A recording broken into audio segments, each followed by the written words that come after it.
On a quiet Pennsylvania morning, the kind where fog sits low on the hills and even the birds sound like they're whispering, a small, neatly dressed man stepped out of a modest house and moved as if the world had all the time in it.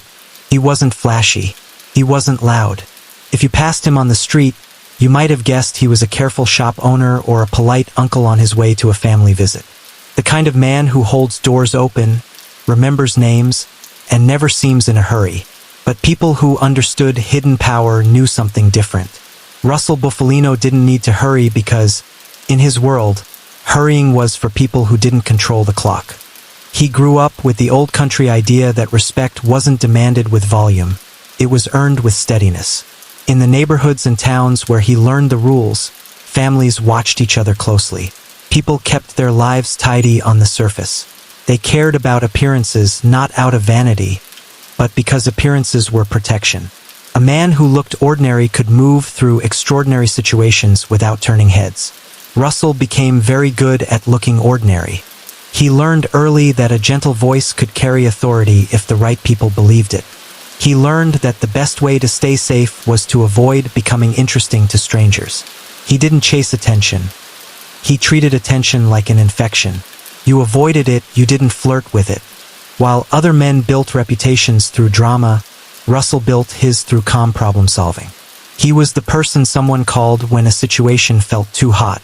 He didn't arrive with speeches. He arrived with a soft smile, a polite greeting, and questions that sounded innocent until you realized they were aimed like tools. Who was there? What was said? Who's upset? And most importantly, what do we want the outcome to be? That last question was Russell's true power. Many men focus on the moment. Russell focused on the outcome. He didn't care who felt tough in a room. He cared about what the room produced when it was done. As he got older, his circle widened in a way that never looked like expansion. There were no loud celebrations, no obvious changes, no sudden shift in lifestyle. Russell remained modest, tidy, and polite. People who met him casually could walk away thinking he was simply a gentle, well-mannered man, which was partly true. He could be gentle. He could be kind.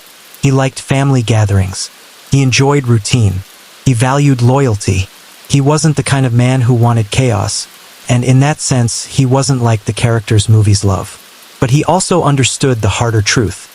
A world built on favors and obligations only stays calm if someone is quietly steering it. Russell became a quiet steerer. He cultivated relationships the way careful people cultivate gardens. Slowly, patiently, making sure each connection was healthy before relying on it. He knew which businessmen liked stability. He knew which public figures liked discretion. He knew which working men needed protection and which ones needed boundaries. Russell didn't treat people like pawns. He treated them like weather systems. You didn't fight weather systems head-on, you learned how to move with them. He also understood something most loud men never learn. Anger is expensive. Anger makes you sloppy. It makes you dramatic. It makes you speak when you should be silent. Russell valued silence more than almost anything. Silence wasn't emptiness to him. Silence was control. He spoke softly on purpose. He smiled faintly on purpose. He kept his hands relaxed on purpose. When you looked at him, you didn't see a man craving power. You saw a man who seemed comfortable. And comfort is convincing. Over time, Russell became the kind of person whose opinion settled rooms without applause. You could feel it at gatherings. The way someone would glance toward him before making a statement, as if they wanted to be sure they weren't stepping into trouble. The way laughter softened slightly when he arrived. The way arguments cooled when he cleared his throat. He didn't need to announce authority. His presence announced it for him. Then, one day, the road brought a man to him. An Irish truck driver with a steady face and a quiet endurance in his eyes. Frank Sheeran. Russell noticed him the way he noticed everything. Not with excitement, but with calculation. He watched how Frank spoke, how Frank listened, how Frank carried himself. Frank didn't brag. He didn't talk too much. He didn't perform. Russell liked that. Russell believed the most valuable people were the ones who didn't need to feel important. People who needed to feel important were dangerous. They created noise. They created stories. And Russell hated stories, so he offered Frank something that looked like kindness and felt like structure. A connection, a path, a place to belong. Russell did it gently, as if he were simply helping a working man get through a hard world. And maybe part of him was, Russell wasn't pure villain or pure saint. Real people rarely are. He had a real affection for order. He valued loyalty the way some men value religion. He believed deeply that the world was safer when it was controlled. To him, control wasn't cruelty. Control was prevention. Prevention of chaos. Prevention of reckless decisions. Prevention of men who didn't understand consequences from burning everything down. That was the bedtime truth of Russell Bufalino. He wasn't loud, but he was everywhere. Not in the spotlight, but in the wiring. Not shouting commands, but shaping outcomes. He was the kind of man who could sit quietly in a corner and still be the most influential person in the room. And as the years unfolded, union politics, big personalities, public pressure, Russell's calm would become even more valuable. Because when the world gets louder, the quietest person often becomes the one everyone listens to. Russell Bufalino's gift wasn't that he could intimidate a room. It was that he could calm one. That sounds simple until you've seen how hard it is. Most men, when tension rises, either match it, raising their voices, tightening their posture, or they retreat and hope the storm passes. Russell did neither. He treated tension like a knot in a thread. He didn't yank at it. He loosened it slowly, carefully, so the whole line wouldn't snap. In his world, snapping was the disaster everyone pretended wouldn't happen, until it did.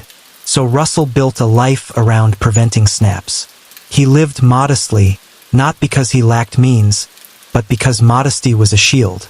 A modest man is easier to overlook, and being overlooked is an advantage you can't buy. He drove ordinary cars. He kept a tidy house. He attended family events like an uncle who liked good food and polite company. He laughed softly, never too loudly. He rarely seemed angry. If he was, he kept it behind his eyes. People underestimated him at first. Then they stopped. Because over time, they noticed how problems mysteriously became smaller after Russell took an interest. A disagreement that felt ready to boil over would cool. A risky idea would quietly die before it became a disaster. A man who was getting too bold would suddenly become more cautious, as if someone had gently reminded him what the world costs. Russell's influence didn't look like force. It looked like correction. He was, in a way, a caretaker of balance. That's how he saw himself. He didn't romanticize chaos. He didn't crave conflict. He believed conflict was wasteful. Conflict created noise. Noise brought attention. Attention brought consequences. And Russell had spent his entire life designing a system that avoided consequences. He wasn't alone in that belief, of course. But Russell had a special talent for turning belief into behavior in other people. He did it with tone, with timing, with the subtle art of making someone think a decision was their idea. A younger man might enter a room with a plan full of excitement and risk, convinced he was about to impress everyone. Russell would listen politely, nodding, letting the young man burn through his own momentum. Then Russell would ask one calm question that sliced through the excitement like a cool breeze. And after that, he'd say gently, "What happens?" Most men hadn't thought that far. They were living in the thrill of the moment. Russell lived in the quiet after. That was his strength. He could see outcomes. The older he got, the more he trusted that strength, and the more people around him relied on it. They didn't always admit it. Men rarely admit dependence. But their behavior revealed the truth. They waited for Russell's nod. They paused when he paused. They softened their tone when he entered the room. He never needed to announce himself. He was simply there. And because he was always there, he became the kind of person who could connect worlds. Small-town Pennsylvania calm on one side, big-city ambition on the other. He could move between them without changing his voice. He could speak to working men and businessmen alike, adjusting the language but not the message. Stability first. When Frank Sheeran came into his orbit, Russell recognized something useful immediately. Frank had a soldier's steadiness. The war had carved patience into him. Frank wasn't hungry for spotlight. He wasn't a performer. He was the kind of man who could carry a task without making it heavier with ego. Russell liked that, but Russell didn't rush Frank. That wasn't Russell's style. He offered him small chances, little tests dressed up as favors. Drive here, deliver that, sit quietly in this room and listen. Watch, learn. Frank did what he was asked without drama. He didn't brag afterward. He didn't ask for credit. Russell filed that away in his mind like a document stamped reliable. Soon Frank became a familiar presence, and with that familiarity came a deeper lesson. Russell wasn't just placing Frank in his world. He was shaping Frank's thinking. Russell taught him the rules without ever giving a lecture. He taught him through example, through what Russell didn't say, through the way Russell never spoke in anger, because anger made you sloppy, through the way Russell's decisions always sounded boring, practical, simple, almost dull, because dull decisions were usually the ones that kept people alive. Frank, who had seen what happens when men get reckless, absorbed these lessons easily. Then came Jimmy Hoffa, a man who felt like the opposite of Russell in almost every way. Hoffa was electric, loud, public. A man who didn't just enter a room, he took it. He spoke like he was building a fire, feeding it with passion, with grievance, with pride. He made working men feel powerful, and he loved that feeling. He wasn't built for shadows. He was built for stages. Russell watched Hoffa with a careful eye. He didn't hate Hoffa. Hate is emotional, and Russell avoided emotional reactions. But he understood Hoffa's danger. Not because Hoffa was evil, but because Hoffa was visible. Visibility brought pressure, and pressure made a world like Russell's unstable. Russell valued stability more than friendship. That's the part of Russell that made him both impressive and chilling. He could care about people and still prioritize the system over the individual. He didn't do it with cruelty. He did it with certainty. In his mind, the system protected everyone. If the system collapsed, everyone suffered. So Russell treated Hoffa like you treat a beautiful, powerful machine. Admire it, use it carefully, and never stand too close when it overheats. For a time, the arrangement worked. Russell and Hoffa were connected through mutual interests and shared networks. Russell didn't need to speak loudly to influence things. Hoffa didn't need to go quiet to gain influence. Frank moved between them. Steady, useful, trusted like a bridge. But Russell saw something Frank didn't want to see. Bridges are tested when storms come. And storms were coming. The public attention around Hoffa grew sharper over time. The political climate shifted. Investigations intensified. People who once spoke boldly began speaking cautiously. Everyone could feel the temperature rising, and Russell responded the only way he knew how. He tried to reduce heat. He encouraged fewer meetings, more discretion, less public posturing. Hoffa resisted. Hoffa hated being told to shrink. He believed shrinking was the same as surrender. Russell believed shrinking was survival. That difference, survival versus pride, became the quiet fracture line under everything. Russell did not announce that fracture line. He didn't warn the world. He didn't make it a drama. He simply adjusted his own position and watched how others behaved. He paid attention to who stayed calm and who got reckless. He measured loyalty not by words but by actions. And through it all, Russell kept his voice polite and gentle, like he was talking about dinner plans instead of decisions that would shape lives. One evening, Frank sat with Russell in a quiet room, and Russell said something that sounded almost like advice, almost like affection. "Frank," he said softly, "remember this. The loudest man in the room is usually the one in the most danger." Frank nodded. He understood the words, but he didn't yet understand how soon Russell would need him to live by them. Russell Bufalino knew trouble the way farmers know storms. Not by watching the clouds once in a while, by feeling it in the air days before anyone else noticed. A tightening in the conversations, a certain impatience in younger voices, a new kind of attention from people who asked too many questions and smiled too little. Russell didn't need a headline to tell him the temperature was rising. He could hear it in the pauses. And when the temperature rose, Russell did the only thing he believed in. He made everything smaller. fewer gatherings, fewer people in the room, fewer words spoken where words could travel. Russell didn't like big scenes. He didn't like crowds. Crowds created witnesses, and witnesses created stories, and stories created pressure. Pressure was the one thing Russell never respected enough to let it build. He handled pressure the way a careful man handles a candle flame, by shielding it from wind. From the outside, his life still looked modest and almost charming. He attended family celebrations. He smiled in photographs. He ate quietly, talked softly, and never looked like a man who belonged at the center of anything serious. He liked it that way. A modest man can walk through a loud world without becoming a target. But inside his circle, Russell's modesty wasn't softness. It was strategy. He watched personalities carefully. Some men were steady like Frank Sheeran, solid, calm, built for routine. Others were restless, addicted to excitement and recognition. Russell distrusted the restless ones, not because he hated them, but because he didn't trust their mouths. A man who needs to be admired will always talk too much. Russell believed that most problems started with talking, so he encouraged silence, patience, and boring habits.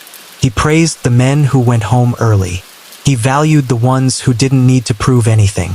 And he treated show-offs the way you treat a match near gasoline. You don't argue with it, you just keep it away from the fire. During this period, Frank Sheeran became even more important to Russell, not as a weapon but as a buffer. Frank could travel without looking dramatic. Frank could be present without drawing attention. Frank could move in places where Russell preferred not to be seen too often. Frank was the kind of man who could carry responsibility without asking for applause. Russell didn't say, "I'm proud of you," the way a warm father might. Russell wasn't built for that. But he showed approval in quieter ways, inviting Frank into more conversations, asking his opinion, trusting him with tasks that required steadiness more than anything else. Frank took it as honor, and it was. But honor, in Russell's world, came with weight, because Russell could see what was happening around Jimmy Hoffa. Hoffa was a storm of a different kind, loud, powerful, and impossible to ignore. He was charismatic in a way Russell wasn't. People loved Hoffa because he made them feel strong.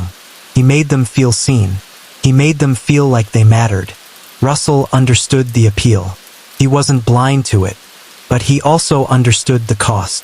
The louder Hoffa got, the more the world leaned in to listen. The more the world listened, the more it wanted control over what it heard. And that kind of attention was exactly what Russell spent his life avoiding. Russell tried to manage Hoffa the way you manage an engine that runs hot. Keep it moving, keep it stable, don't let it idle too long, and never let it overheat in public. Sometimes Russell would speak to Hoffa with the gentleness of a man offering advice, even when the advice carried boundaries. "Jimmy," he'd say softly, "it's better to cool down." Hoffa would bristle. Cooling down felt like surrender to him. Hoffa didn't want to be the kind of man who cooled down. He wanted to be the kind of man who burned bright. Russell didn't argue. Arguing was noise.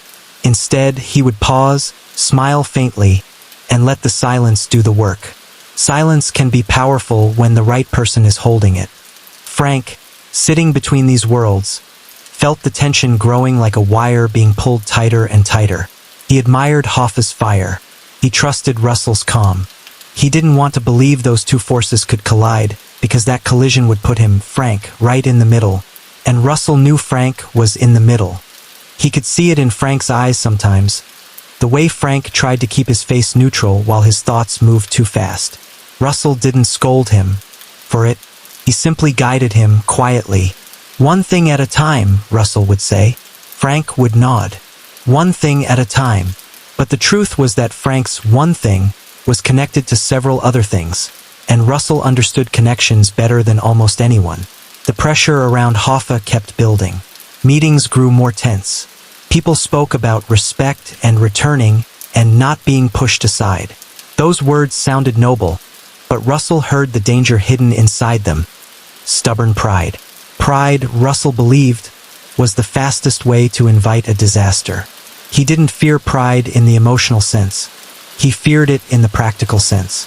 Pride makes men predictable. A proud man will keep pushing even when it's unwise. Proud man will create scenes. A proud man will refuse to step back until the world forces him. Russell preferred stepping back voluntarily. It was cleaner, so he began tightening his world even more. Less contact, more caution, fewer opportunities for anyone to say the wrong thing at the wrong time. He spoke to key people quietly, one by one, smoothing edges like a man running his hand over a frayed rope and deciding where it might snap. And through it all, he kept one guiding principle in his mind: keep the system stable. Russell believed stability was mercy. Not sentimental mercy, practical mercy. Stability meant fewer people got hurt by chaos. Stability meant fewer lives got blown apart by attention. Stability meant fewer desperate decisions made in panic. Russell thought of himself as a man preventing disasters, even if the methods were complicated and the moral lines were never clean. That belief made him deeply convincing to the people close to him. It also made him frightening, in a quiet way, because conviction can justify almost anything if you don't question it. Frank didn't question Russell out loud. Frank wasn't built that way. Frank had learned in war and work that questioning the wrong person at the wrong time could make everything worse. But privately, Frank began to feel a strange sadness, like he was watching a train approach a station and he wasn't sure anyone wanted to get off. One night, after a tense day of conversations, Russell sat with Frank in a modest room and poured coffee as if it were just another evening. Russell's hands were steady. His voice was soft. "Frank," he said, "you're a good man." Frank blinked. Compliments from Russell were rare. Russell continued, almost gently, "Good men are useful because they do what needs to be done. They don't make problems bigger." Frank nodded, unsure where this was going. Russell looked at him with that calm, measuring gaze. "Sometimes," he said, "doing what needs to be done is the only way to keep things from getting worse." There it was, the kind of sentence Russell used when he wanted to prepare you for a heavy responsibility without naming it. Frank swallowed. "I understand," he said, because that's what he always said. Russell held his gaze a moment longer. "I know you do," he replied. The room fell quiet, the kind of quiet that feels like a door closing softly. Frank left that night with the sense that the air had changed permanently. Not because Russell had threatened him, but because Russell had done something subtler. He had placed Frank's loyalty inside a larger frame. Not loyalty to a person, loyalty to stability. And when you make stability the highest goal, you start to measure people differently. You start to measure friends differently. You start to measure outcomes differently. Outside, the world kept spinning, loud and curious, hungry for stories. Inside Russell Bufalino's quiet world, the story was being shaped by what Russell always valued most: calm, control, and decisions made before chaos could speak first. And Frank, steady, loyal, caught between fire and ice, could feel the next chapter approaching like a car's headlights in a dark rearview mirror. Not fast, not loud, just inevitable. The strange thing about Russell Bufalino was that he could make a room feel safer while making the future feel heavier. He didn't do it with threats. He did it with calm. After that quiet conversation with Frank, after the soft words about good men and what needs to be done, Russell returned to his routines as if nothing important had been said. He ate where he always ate. He greeted people the same way. He attended family events with the same mild smile and the same careful manners. To anyone watching from the outside, he looked like an aging gentleman who valued tradition and hated fuss. Inside, though, Russell had begun tightening the strings. Not aggressively, carefully, the way a tailor adjusts a suit so it fits closer to the body. Russell believed the system had to fit closer when the world got colder. Loose fabric catches on things. Loose talk catches on trouble. And trouble was everywhere now, especially around Jimmy Hoffa. Hoffa was restless. Hoffa wanted his old influence back. Hoffa wanted respect, and he wanted it loudly, publicly, unmistakably. Russell understood why. He truly did. Hoffa had built his identity on being the man at the microphone, the man the crowd listened to. Being told to step back wasn't just a career setback for Hoffa. It felt like being erased. Russell didn't want to erase Hoffa. Russell wanted to quiet him. And that difference, quieting versus erasing, was where the room began to tilt. The people close to Russell could feel it. Conversations became shorter. Plans became more cautious. Men who liked excitement started complaining that everything was too careful. Russell didn't argue with them. He let them complain and then offered a gentle reminder that sounded like common sense. "Careful is how you last," he'd say. It was hard to argue with lasting. Russell began using Frank more deliberately. Again, not with dramatic orders, just with steady expectations. Russell would ask Frank to drive, to deliver a message, to be present at a place where his presence could cool the room. Frank would do it because that's what Frank did. He was loyal. He was useful. And Russell valued usefulness the way some men value gold. But Frank started noticing the pattern. The more tense things became, the more Russell wanted Frank nearby. Not for muscle. Not for intimidation. For reliability. Frank was the man who didn't improvise. He didn't improvise his tone. He didn't improvise his loyalty. He didn't improvise his story. And in a time when stories were dangerous, Russell needed men whose stories didn't change. Russell also began to speak more often about stability in that soft, guiding way that made stability sound like kindness. He'd say it at dinner tables, in quiet rooms, in cars with the windows up. "We don't need excitement," Russell would say. "We need peace." To most ears, peace sounds good. Bedtime safe, gentle. But Russell's peace wasn't a blanket. It was a blueprint. A way of keeping the world from tipping into chaos by ensuring the loudest fires never got oxygen. Hoffa, unfortunately, was oxygen hungry. He kept pushing for meetings, for sit-downs, for conversations where he could look people in the eye and remind them who he was. Russell watched this like a man watching a pot start to boil. Some men would smack the pot off the stove. Russell simply lowered the heat and hoped Hoffa would stop stirring. In private, Russell had a way of speaking to people that sounded almost affectionate while still being unmistakably firm. He'd call Hoffa Jimmy in that warm tone. He'd ask about family. He'd sound like a friend. Then, quietly, he would add, "Let it cool down." Hoffa would bristle. "Why should I cool down?" he'd say. "I didn't do anything wrong." Russell would nod like he understood, because he did understand, and then he'd say, "Wrong isn't the point. Trouble doesn't care who's right." That sentence was Russell in a nutshell. He didn't worship justice the way idealists do. He worshipped outcomes. He worshipped survival. He worshipped the calm continuation of the system. And the more Hoffa fought that philosophy, the more Russell's concern deepened into something harder. Not hatred, not rage. Resolve. Resolve is quieter than anger and far more dangerous, because resolve doesn't burn out. Resolve doesn't flare up and fade. Resolve sits there, steady, waiting for the moment when action becomes necessary. Russell's world began to move toward that moment like a slow clock turning.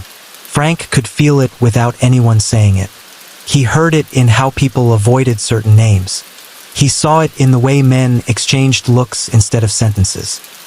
He sensed it in Russell's silence, which had always been powerful but now carried a heavier weight.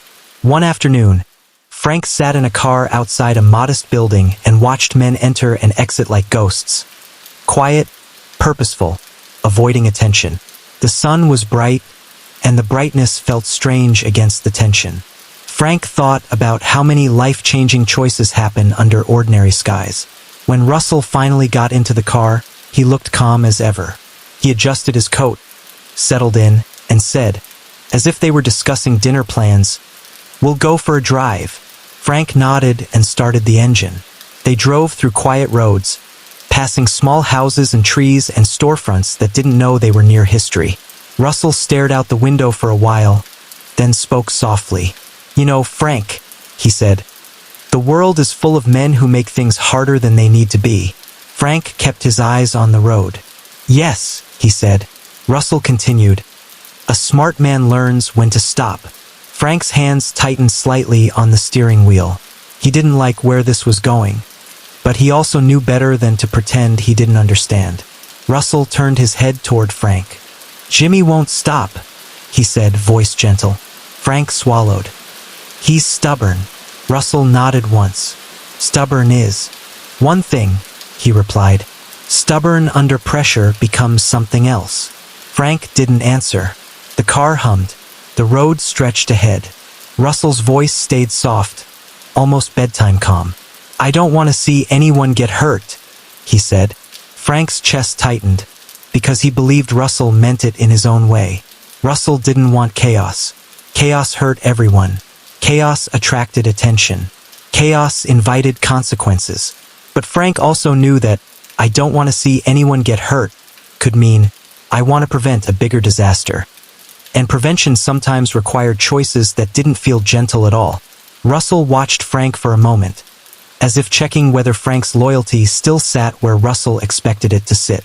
Then Russell said the sentence Frank would carry like a stone. Sometimes the only way to keep the house from burning down is to remove what sparks the fire. Frank didn't respond right away. He couldn't.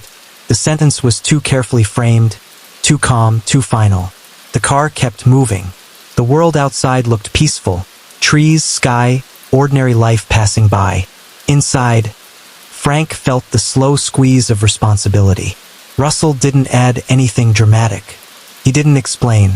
He didn't demand. He simply let the idea settle in the car the way fog settles on hills. By the time they returned, the air between them had changed.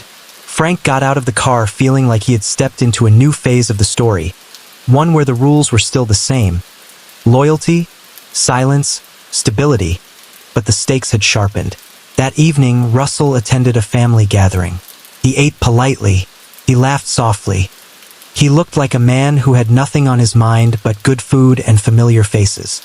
His composure was perfect, and that was Russell's true mystery.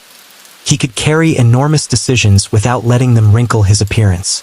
Because Russell Bufalino didn't live for drama. He lived for control.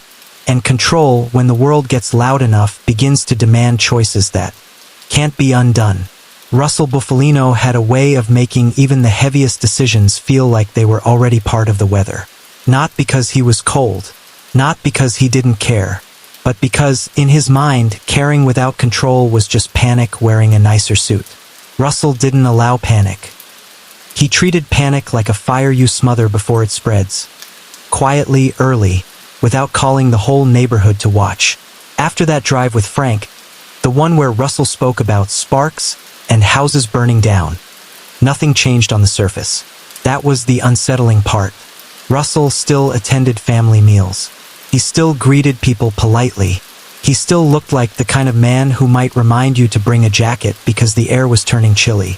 But inside his circle, the air was already cold. People began to speak in shorter sentences. Plans were discussed in smaller groups. The world became a series of careful steps, measured and quiet, like walking across old wooden floors at night so you don't wake anyone. Russell wanted it that way. He believed fewer footsteps meant fewer echoes, and fewer echoes meant less attention. And attention, always attention, was the enemy. Hoffa's name hung in conversations like a lamp that wouldn't turn off. Even when people tried to talk about other things, the topic drifted back. Respect, return, pride, stubbornness, pressure. The same words over and over, circling the same tension. Russell listened to all of it with the same calm expression. He didn't publicly scold anyone. He didn't show irritation. But he did begin doing something that Russell was famous for among those who truly knew him. He started asking questions that sounded gentle and felt like doors closing. Who did he speak to? Russell would ask. What did he say? Russell would ask. Does he understand what time it is?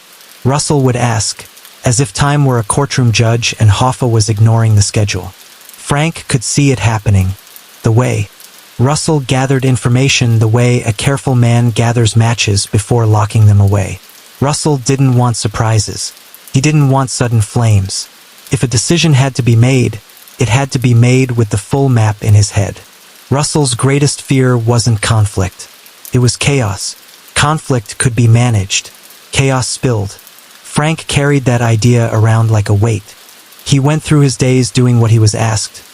Driving, delivering messages, sitting quietly in rooms where people tried to keep their voices low. He nodded at the right moments. He watched faces. He listened for what wasn't being said. Sometimes Frank caught himself hoping that Hoffa would finally slow down, finally take the hint, finally accept a quieter path. But Hoffa wasn't built for quiet endings.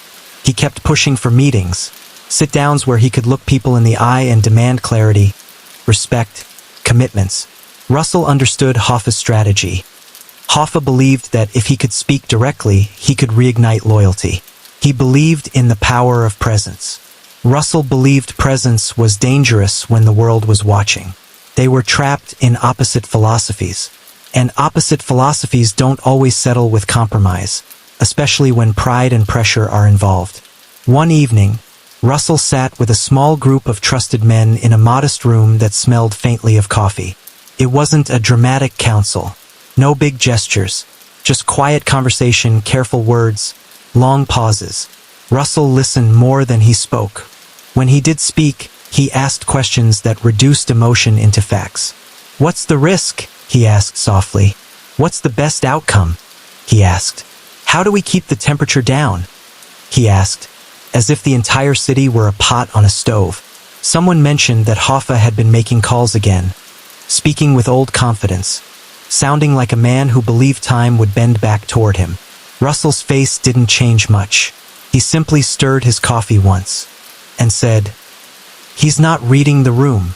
That sentence was Russell's way of saying something much bigger. Hoffa was acting like the rules hadn't changed, and the world was about to punish that.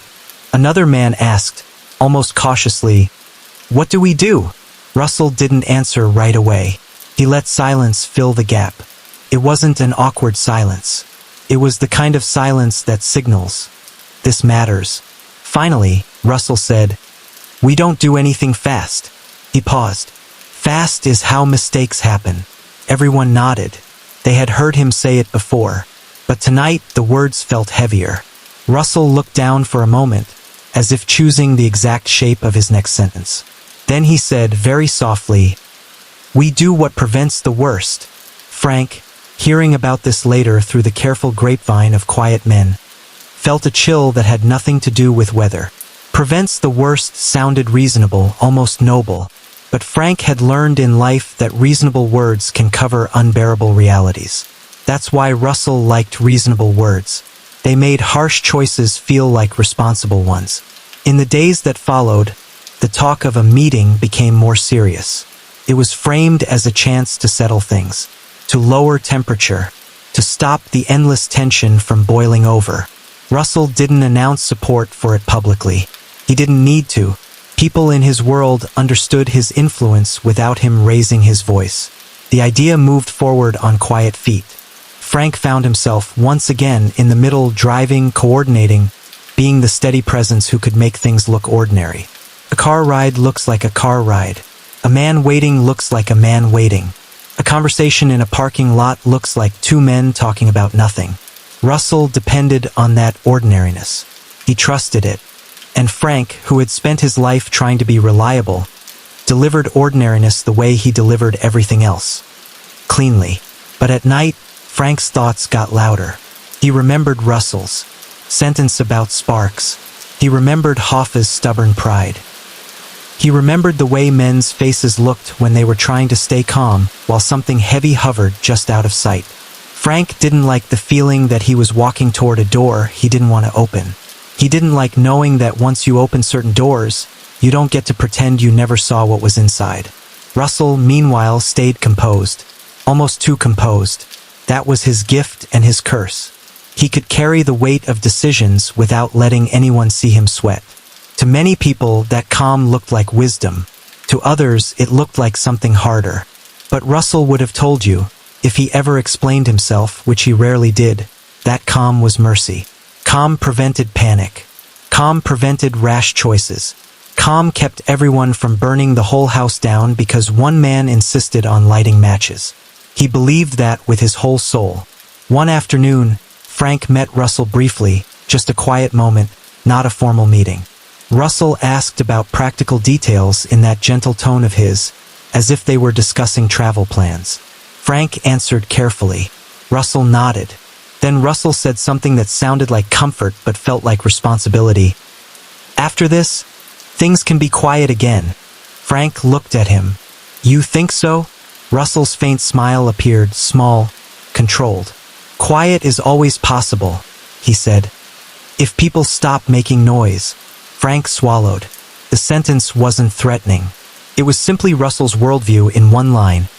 Noise creates danger. Remove noise, remove danger. Frank wanted to believe it.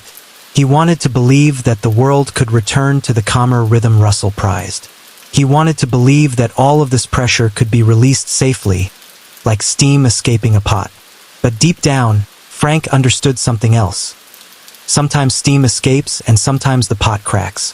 That night, Russell went to bed like a man with a clean conscience. Not because he thought everything he did was good, but because he believed it was necessary. He believed necessity was the only honest language the world spoke. And Frank, steady Frank, loyal Frank, lay awake and stared at the ceiling, realizing that the calmest man in the room can also be the man who decides what happens when calm is no longer an option. The day the plan began to move, it didn't feel like history. It felt like errands. That was always Russell Bufalino's strange genius. He could wrap enormous turning points in ordinary paper. A meeting was a meeting. A drive was a drive. A phone call was just checking in. If anyone listening from the outside could hear the words, they'd hear nothing suspicious, just practical men speaking in practical tones. Russell believed that was how a world survived. You didn't survive by being brave in public. You survived by being boring in public. So he stayed boring. That morning, Russell's routine looked familiar. Quiet breakfast, calm demeanor, polite word to a relative, a mild smile that gave nothing away. If there was a storm inside him, it didn't wrinkle his suit or sharpen his voice. He moved like a man who had done this kind of day 1,000 times, even if this day carried a different weight. Frank Sheeran, meanwhile, moved with the steady obedience Russell had always valued. Frank drove where he was told. He waited when told. He spoke little. He watched a lot. His calm made everything seem normal, which was the point. In Russell's mind, normalcy wasn't just comfort. It was camouflage. The pressure around Jimmy Hoffa had reached the kind of peak that makes people desperate for release. Everyone wanted the tension to end, because tension is exhausting. It makes men sloppy. It makes them talk too much. It makes them take risks just to feel like they're doing something. Russell hated desperation. Desperation was the crack where chaos got in. So he framed what was happening the way he always framed. Everything as prevention, as reducing risk, as restoring calm. In Russell's mind, the world wasn't choosing between good and bad. It was choosing between stable and unstable. And Russell had built his whole life on stability. As the day unfolded, Russell stayed in the background. Present enough to guide, distant enough to remain uninteresting to strangers. He was careful about being seen too often in the wrong places, about leaving too many footprints. Russell didn't like footprints. Footprints turn into trails. Trails turn into attention. And attention always was poison. He made calls in soft tones. He asked practical questions. He spoke as if he were managing logistics, not lives. He wasn't theatrical. He didn't look excited. He looked focused in the calm way a man looks when he's solving a problem he believes must be solved. To Russell, that was exactly what this was. A problem. Not a person, not a friendship, not an emotional drama. A problem that wouldn't stop creating heat. And Russell's first instinct in any heated situation was to remove heat. Quietly, efficiently, and with as little noise as possible. In the hours that followed, the world outside kept doing what it always did. People went to work, kids went to school, neighbors waved on sidewalks. Normal life carried on, unaware that certain quiet decisions were changing the shape of other lives behind closed doors. Russell liked that. He preferred a world where most people never noticed the machinery. But inside the circle, there was tension that even Russell's calm couldn't completely erase. Men spoke carefully. Eyes flicked to one another. Movements were measured. Everyone understood that once the next step happened, there would be no returning to the previous day. Russell didn't say that out loud. He didn't need to. He did something more subtle. He acted as if the next step was inevitable, and inevitability has a way of calming people who might otherwise question. If something is inevitable, you stop debating it. You start preparing. Russell's face remained composed. His voice stayed gentle. His manners stayed intact. If you didn't know him, you might have thought he was simply an older man overseeing a busy day. If you did know him, you understood that the calm was the point. The calm made it possible to move through the day without panic. That night, as the hours settled and the city's noise continued somewhere far away, the world began to understand that something had changed. Jimmy Hoffa didn't come home, and when a loud figure disappears, the world fills the silence with noise. Questions flew. Rumors multiplied. People claimed certainty about things they couldn't possibly know. Newspapers, conversations, union halls, everywhere you turned, someone had a theory. Everyone wanted a clean story, and clean stories are what reality rarely provides. Russell watched the noise with the same calm he brought to everything. He didn't look surprised. He didn't look pleased. He looked like a man who expected storms after big shifts in pressure. He had prepared for noise. He believed noise would fade if the system stayed steady. So he insisted on steadiness. In the days that followed, Russell's message to his circle was simple and consistent. No talk. No excitement. No changing routines. The worst thing anyone could do now was act different. Acting different invites attention, and attention invites consequences. Russell treated the aftermath like a house fire you've already contained. You don't celebrate, you don't run around screaming, you quietly check for embers. He checked for embers through people, through small conversations, through gentle questions, through the steady gaze that made men remember they were being watched even when Russell wasn't raising his voice. Frank, too, moved through those days with his face controlled. He kept doing what he had always done. Show up, follow the structure, keep the temperature low. But Russell could sense the weight in Frank. Russell had always been skilled at reading men who didn't speak much. He could see when silence was discipline and when silence was strain. Russell didn't comfort Frank with emotional language. That wasn't his style. Instead, he offered something Russell believed was more useful than comfort. A frame. "This will settle," Russell said softly at one point, as if talking about weather. "If we don't feed it." Frank nodded, because he understood what feeding it meant. Talking, bragging, arguing, reacting. Russell's calm, as always, was a kind of instruction. But inside Russell, even if he never showed it, there was the knowledge that the world had changed. Not only for Hoffa, for everyone connected to the story. The noise would cling. The questions would linger. The public would never stop being curious. Russell didn't fear curiosity in an emotional way. He feared it practically, because curiosity brings people closer to corners he preferred kept dim. So he tightened again. Smaller circle. Fewer meetings. More caution. He doubled down on the philosophy that had carried him through decades. Be ordinary, be polite, be forgettable. At family gatherings, he smiled. At dinner tables, he talked about food and weather. He kept his voice gentle. He played the role of the modest older man so convincingly that even people who knew him sometimes forgot how much was being held behind that mild expression. But Russell never forgot. He lived with the weight of outcomes because outcomes were what he valued most. He believed he had prevented worse chaos. He believed he had restored a kind of stability, even if it came at a cost the world would argue about forever. And if you asked Russell, truly asked him, in a quiet room away from witnesses, what he felt about it all, he might not have given you a dramatic answer. He might have simply said, it had to end, because that was Russell's language. Not emotion, not confession, not spectacle. Just necessity. And in the soft, relentless logic of necessity, Russell Bufalino continued moving forward, calm, polite, ordinary. While the world behind him roared with questions it would never fully resolve.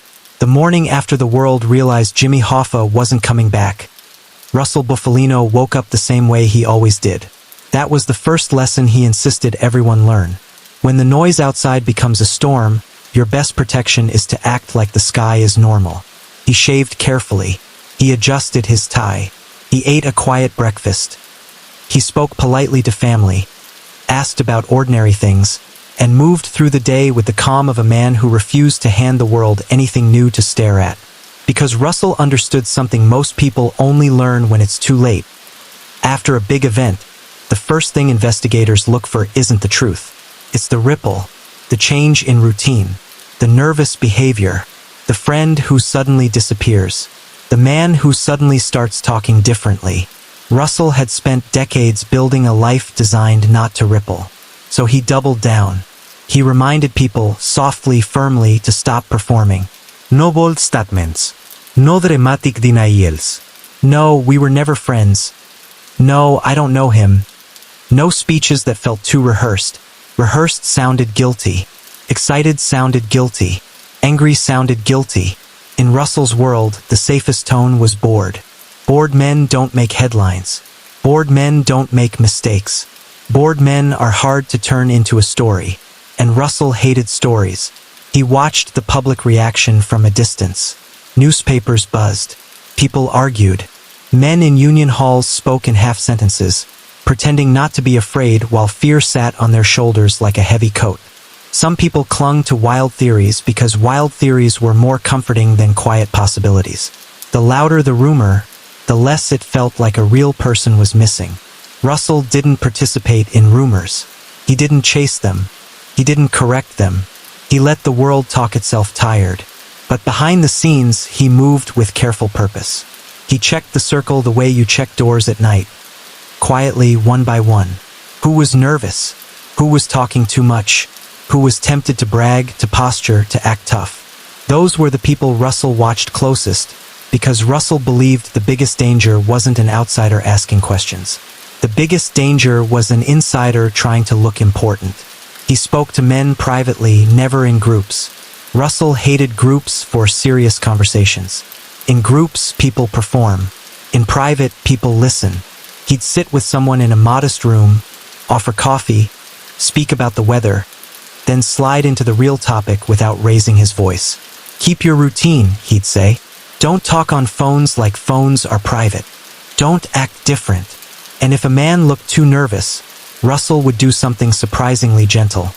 He would calm him. Being scared makes you sloppy, Russell would say softly. Sloppy makes it worse. It wasn't comfort. It was instruction. Russell's calm wasn't emotional kindness. It was practical care. He wanted the whole structure to survive the spotlight. Frank Sheeran felt this period like a weight that didn't lift. Frank kept showing up. He kept doing what he was told. He kept his face steady, but his eyes had the tired look of a man carrying more than he could explain. Russell noticed. He always noticed. But Russell didn't put an arm around Frank and say, "It's going to be okay." Russell wasn't built that way. Instead, he gave Frank the same gift he gave everyone. A frame for how to behave. "Time will do its job," Russell told him once, voice low. "If we let it." Frank nodded because that was the only kind of hope Russell trusted. Time, routine, patience. Not dreams. Not speeches. Still, Russell understood that even time had limits. The world didn't just whisper and move on. The world kept looking. Investigations didn't die overnight.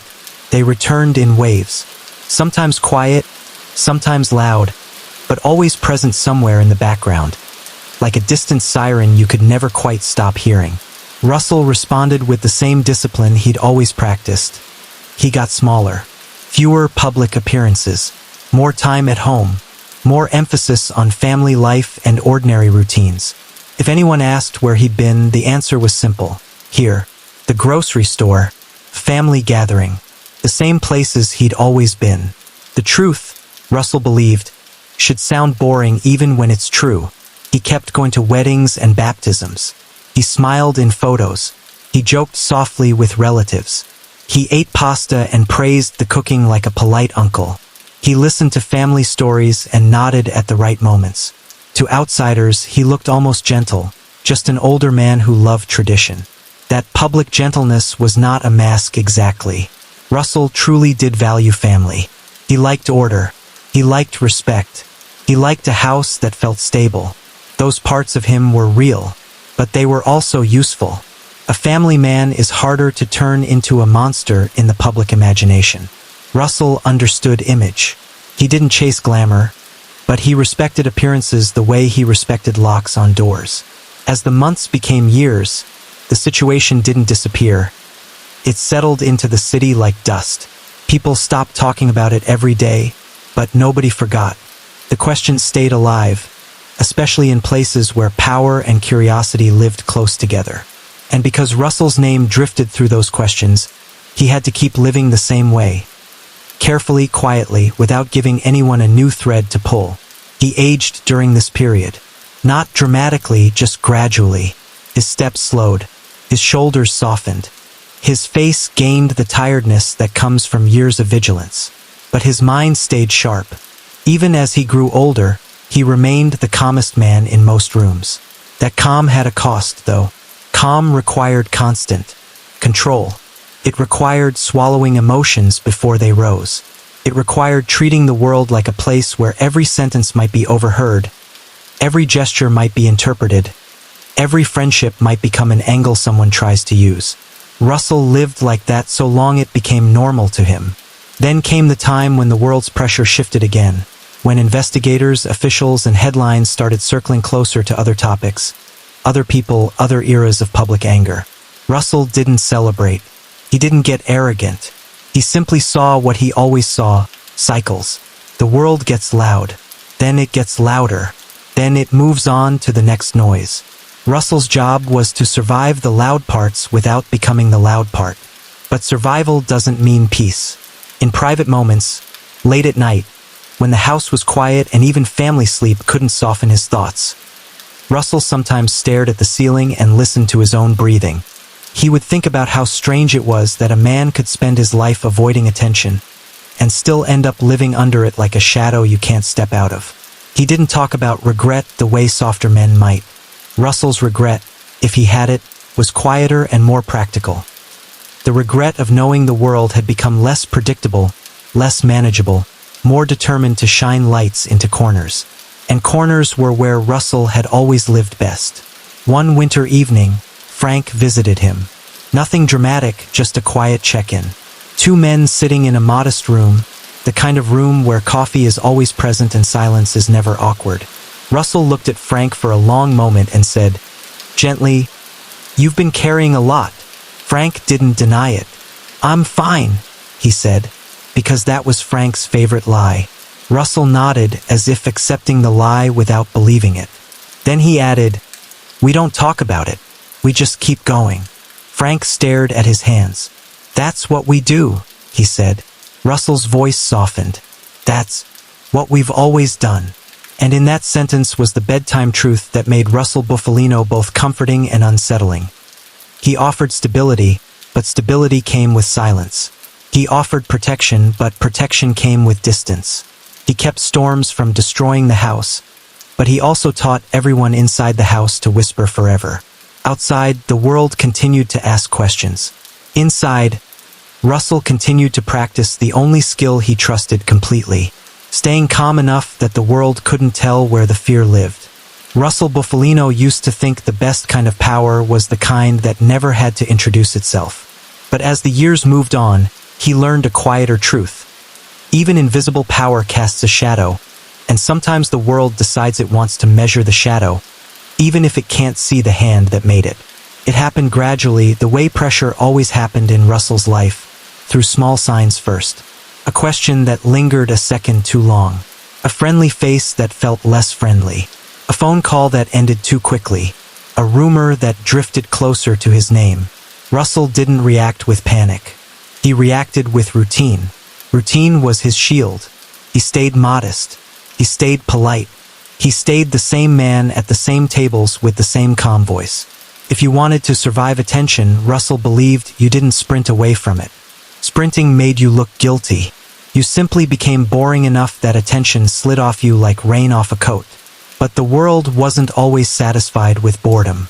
There came a time when officials and investigators began to treat certain old names like unfinished business, like stories the public still wanted solved, like puzzles that could earn someone a reputation for finally cracking them. Russell didn't say this out loud, but he understood it clearly. Sometimes you become useful to the world as a symbol. Not because anyone can prove everything they suspect, but because your name fits the shape of the story they want to tell. Russell hated being a symbol. Symbols are loud. Symbols attract crowds. Crowds bring noise. And noise brings consequences. He tried to stay in the background anyway. He leaned harder into family life, into public normalcy. He went to weddings and baptisms. He smiled for photos. He praised the food. He held babies. He talked about weather and health and ordinary things. He looked like a gentle older man who valued tradition and didn't have the energy for drama. And in many ways, that was true. Russell really did value tradition. He really did prefer a quiet house to a loud room. He really did love the feeling of family around him, because family felt like the one safe structure in a life built on careful structures. But outside the family circle, the walls were tightening.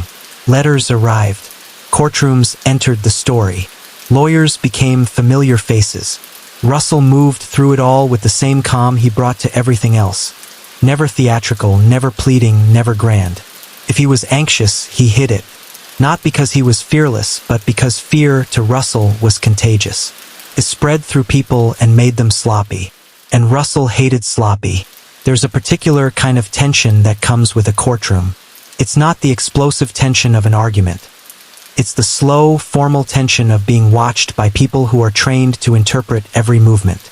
Russell sat in those rooms in neat suits, his posture tidy, his expression polite.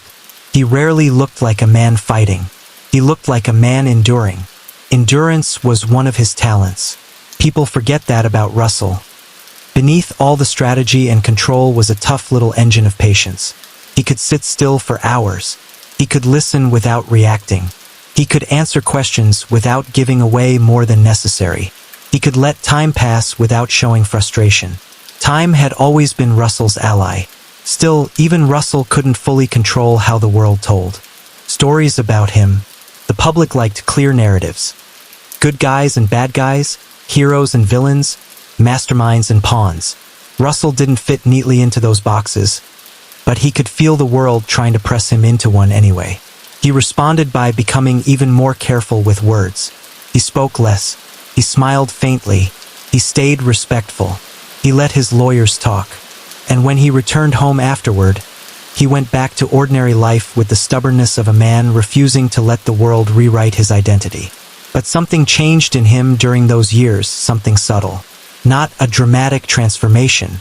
Russell wasn't dramatic. It was more like a deepening tiredness. The kind you get from always watching your step, always measuring the room, always making sure you're not giving anyone a handle to grab. Vigilance wears people down even when they're good at it. Russell was very good at it. But good doesn't mean effortless. There were nights when he sat alone, long after family had gone to bed, and stared at the quiet kitchen like it was the only honest place left. In that quiet, he sometimes allowed himself to feel what he never showed outside. The weight of being observed, the frustration of being pulled into the public eye when he had spent his whole life trying to remain ordinary. He didn't call it regret. Russell rarely used emotional labels. He called it the way things are now. The world had changed. That was his private conclusion. Not with anger, just acceptance. In earlier decades, the best defense had been discretion. Now discretion wasn't always enough. Now the world wanted transparency, proof, admissions, things Russell didn't believe were safe to offer, because offering them would not end the story.